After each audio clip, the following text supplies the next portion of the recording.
உதயநிதி ஸ்டாலின் அவர்களே, கவனத்தோடு பேசுங்கள். நாங்க பேச ஆரம்பிச்சா அசிங்கமா போயிடும். உதயநிதி ஸ்டாலின் அவர்களே, எங்களை பார்த்தா ஐசியூல இருப்புன்னு சொல்லுகிறீர்கள். உங்களுடைய தாத்தாவே அசைத்து பார்த்தார், ஒன்றும் பண்ண முடியல.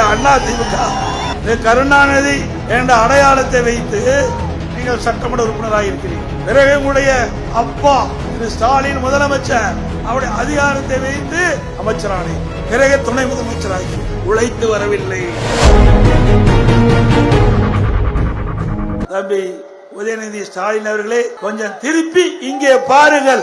அதிமுக பலத்தை பார். திருக்கோயிலூர் ஸ்ரீவந்தயத்தை திருப்பி பார். அதிமுக எப்படி இருக்கின்றது என்பதை பார். கவனத்தோடு பேசுங்கள். அதிமுக வலிமையோடு இருக்கின்றது. உங்களுடைய தந்தை தான் அடிக்கடி வெளிநாடு சென்று வருகிறார். அதனுடைய ரகசியத்தை கொஞ்சம் சொல்லும். எதற்காக வெளிநாடு போகிறார் என்ற ரகசியத்தை சொல்லும். நாங்க பேச ஆரம்பிச்சா அசிங்கமா போயிடும்.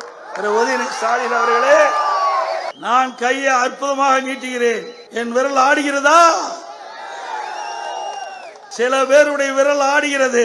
எங்களை பார்த்தா ஐசியூல இருப்புன்னு சொல்லுகிறீர்கள். எங்கள் உடம்பு வலிமையான உடம்பு. இங்கே மேடையில் இருக்கும் சரி, இங்கே அமர்ந்திருக்கின்றும் சரி, அத்தனை பேரும் இரவுகள் வராமல் உழைத்து உழைப்பாளிகள். உங்களுடைய தாத்தாவே அசைத்து பார்த்தார், ஒன்றும் பண்ண முடியல. அதிமுக நீங்கள் உங்களுடைய தாத்தா உங்களுடைய அப்பா அடையாளத்திலே வந்து துணை முதலமைச்சர் ஆக்கியிருக்கின்றீர்கள். நானும் மேடையில் இருக்கின்ற நிர்வாகிகளோ, இங்கு வந்திருக்கின்ற கழக உடன்பிறப்பு நிர்வாகிகளோ உழைத்து விசுவாசமாக கட்சிக்கு பணியாற்றி மக்களிடத்தில் நன்மதிப்பு பெற்று பாதனைக்கு வந்திருக்கிறோம்.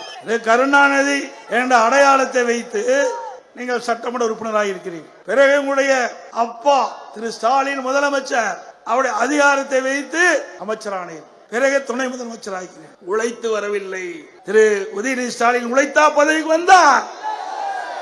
திமுகவில் எத்தனையோ கட்சி நிர்வாகிகள் இருக்கின்றார்கள். கட்சிக்கு உழைத்து உழைத்து ஓடாய் போய் தேய்ந்தவர்கள் பல பேர் இருக்கின்றார்கள். ஆனால் திரு கருணாநிதி குடும்பத்திலே பிறந்தவர்களுக்கு தான் ஆட்சி அதிகாரத்துக்கு வர முடியும், கட்சியிலும் உயர்ந்த இடத்துக்கு வர முடியும்.